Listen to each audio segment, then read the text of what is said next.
This is a patient of mine who just came in today, and I haven't seen her for, how long, about a year? No, it's been 5 years. 5 years? Wow, time goes fast. But anyway, she's a triathlete. She's a runner. She puts a lot of time into training and doing these events.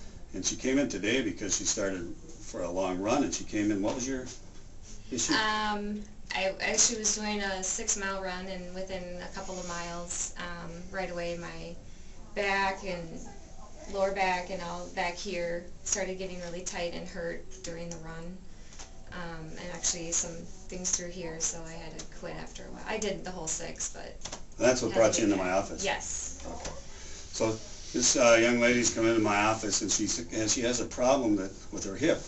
But we don't just look at the hip in this office.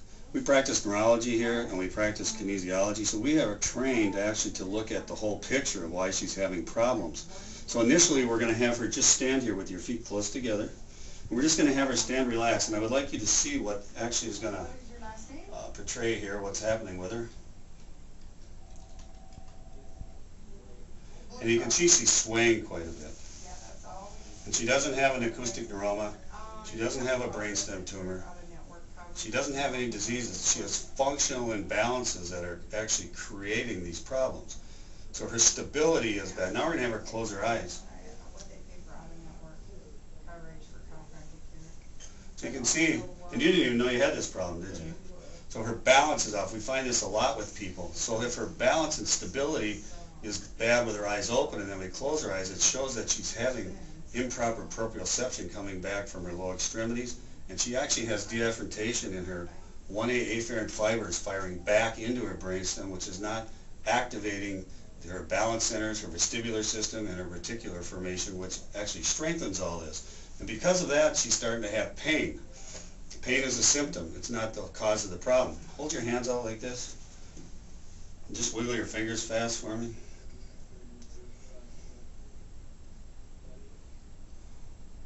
So her left hand's starting to slow down. Stop it. You can see her thumbs are starting to point down more too, which means she is having more uninhibited flexion.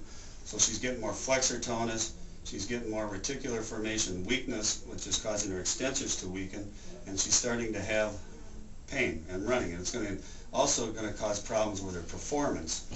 And so what we're going to do in this office is bring her back into balance using techniques we have to stimulate this. And I'm also going to show how it weakens her muscles. Let's have you lie on the table here.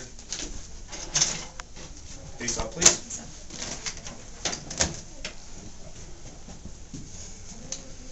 So I'm going to have you bring a leg up. And again, here, ablative lesions have been ruled out. She does not have that.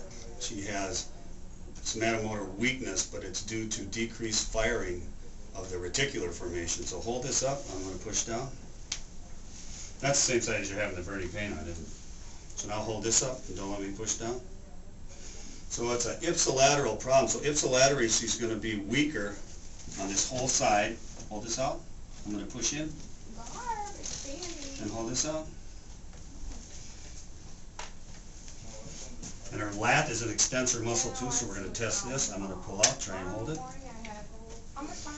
You having trouble opening things with this wrist or holding on? You know? Hold your hand back. I'm going to push down, try and hold it there. Getting writer's cramp if you have to write a lot or anything like that. Hold this hand back. So you can see her extensor muscles on this side are not firing right. They're shut down. And then she's going to get uninhibited flexion. So she's going to get a lot of tightness up in your shoulder up here. Hamstring get tight. Yes.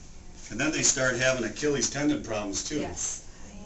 And then they start having plantar fasciitis. So a big problem with plantar fasciitis is not it's not just the foot or that they have an orthotic deficiency. It's actually a problem with uninhibited flexion causing pulling on the foot all the time. And then this will start creating more problems in her neck. She'll get more angulation in this side in her shoulder. And this foot will turn out more because she's got weakness here. So if we test her peroneus muscles on this side, point your foot down, turn it out to the right. I'm going to push down and in, you hold it there. She just has no strength, so she's going to get soreness in here and here. Then because of the unopposed flexion on this side, you actually get